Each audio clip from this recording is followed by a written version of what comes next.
and that particularly the sentiment that's happening between Black and Asian communities right now. Like, I've received it both in the streets, in the emails, in the things. So before we close, I really wanted to talk about something that because it doesn't get this stuff discussed enough. And I can see how social media is shifting those relationships between the Black and Asian community, um, Asian owned business community right now. Um, People oftentimes sort of tell this story of the relationship incorrectly. And what many folks, I think, see, what many people see, I think, is Asian owned businesses operating in Black neighborhoods. And they don't understand is that history helped create that reality. For generations, Black communities were systematically denied access to capital, redlining, discriminatory lending, housing, segregation, urban renewal projects that absolutely destroyed Black business districts. Right.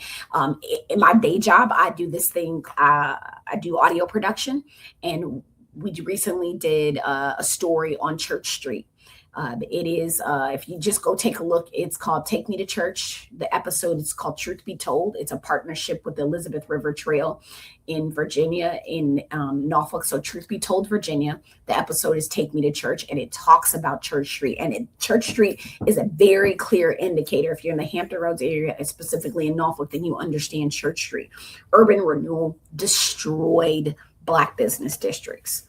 And what happened was, Black banks often refused to make loans. Federal policies, again, I'm saying this as a policymaker, policies were often not executed, often excluded Black families from wealth building opportunities that helped create business, right? These are facts. These are structural things that impacted the my family's circumstances, Black community circumstances.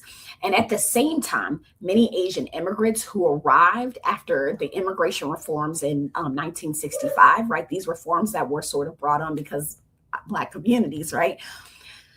So many of those Asian immigrants who arrived after the reforms in 1965, they faced barriers of their own, right? They often too couldn't access established business networks. They also encountered discrimination.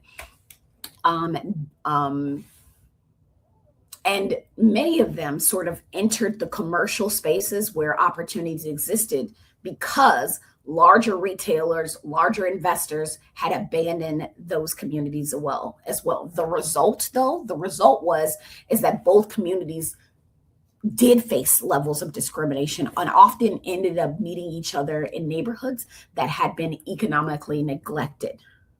And that's where that gets framed as a cultural conflict, often in a policy story.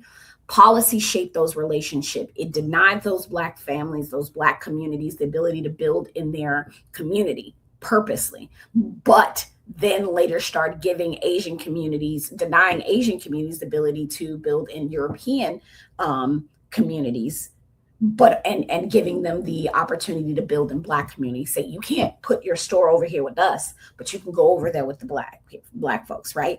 That is how this started. That is why you see a lot of Asian liquor stores, a lot of store, all of those many of those businesses sit near and in Black communities because of policy making, because of decision making, right? Policy shaped that access to capital, right? Because they would not give the Black folks some money, but they gave the Asian folks some money and said, you can do that over there, right? It shaped where people could live. It shaped where people often open business. And if we don't understand the context of policy and just immediately what I do get, what I do take, what I do not take well is the idea that Black communities just are inherently bad, lazy, all these things, when structurally we designed it to operate this way. And it can be very challenging to get up out of those things because we're still facing those things today. And so what I'm saying here is that when we don't understand the policy, we end up blaming people for conditions that they did not create. The lesson is not the blame, right? That whole lesson of that, and again, Black history particularly is not a guilt trip. It is a field manual, and I mean that. The lesson is the understanding, because if we, the people here, are going to build stronger communities like we said we are, then we got to understand communities the way that we see them here today, right? That is factual, just not even. We have to start looking at the structures. Point blank, period.